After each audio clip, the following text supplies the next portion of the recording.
This is the image I posted on social media. Let's go ahead and see how I created this from the original. First, we'll create a virtual copy against which we'll work. We'll enter the develop module and we'll reset the image back to the original. And here you can now see the original image which I worked against. I selected this image for the quality of the sky and the outline of the tree and the detail, and decided that I would crop in a 4:5 format. So let's now crop our image at the desired scale. So let's go for the 4:5.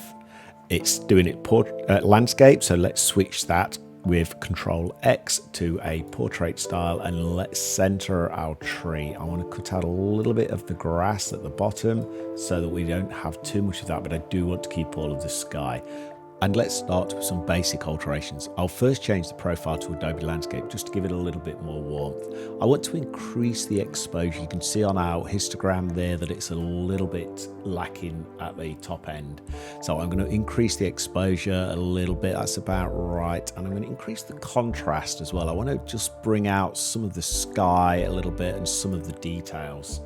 I'm going to also just make sure that our whites and blacks, I want to try and make sure that we're highlighting things correctly. So let's just reduce our whites so that the sky doesn't become overly dominant, and also the blacks in the trees as well. Let's just drop that a little bit. Hopefully you guys can see that. So I just want to make those basic alterations, and let's just change the presence a little bit as well. Let's just have a little bit of focus on some of the content. Let's just de-haze it just a little bit. Only just want to touch that, but I do want to bring out the vibrance. Social media is particularly important to start looking at your vibrancy of the image and the actual saturation. So let's increase that, but let's not overdo it. I do see so many images on social media that are oversaturated. Now that we've got our basic tones and colours set, let's take a bit more detailed look at the actual colour of the overall image. I don't really want to change the hue at this point in time, but I do want to make this a bit more of a sunset oriented image. So what I'm going to do is saturate the oranges and the yellows a little bit. I want to bring those up. So we've got the outline in the tree now, and I'm going to increase the saturation of the yellows as well to really bring that through. You can see now that it looks like the sun is catching the tree.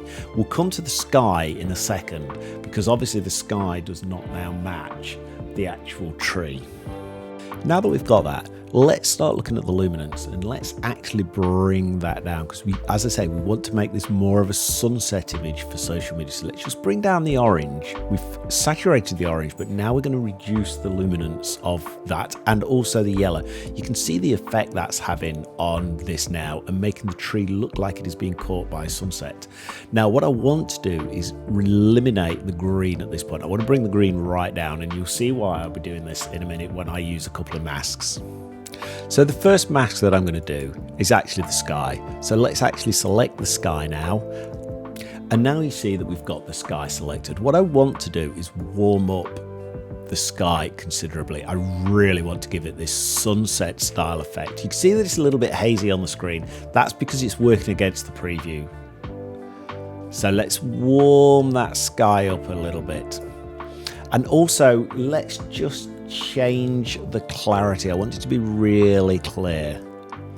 Okay, so so we're starting to really get that effect now. Let's bring that up to about there, I think. Yep, that's about right. Maybe just warm it up a little bit more. Let's just get a little bit redder. Yes, that's about right. Now I've noticed here it has the select sky has missed a little bit that I do want to change. So let's add to that.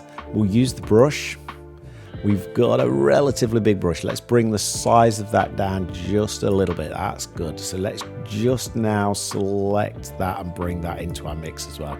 The tree and sky are now where I want them, but the grass is now unbalanced in this overall image. So let's take a look at that.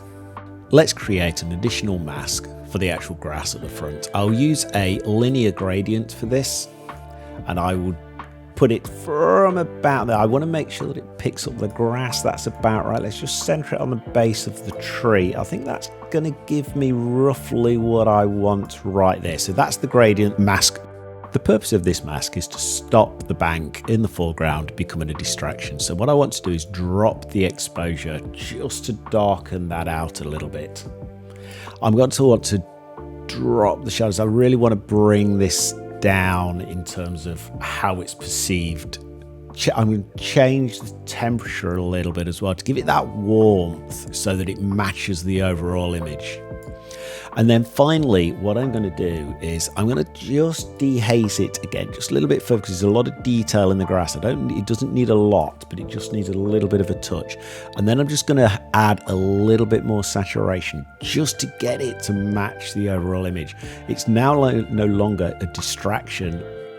Once we're happy with our final image, we can now right click and export. So once we export, we specify the specific location that we may want.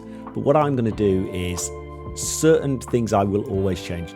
JPEG is my preferred one for social media, quality 100%, sRGB color space. I will resize it to fit specific dimensions. As this is a 4x5, I will select 800 by 1000.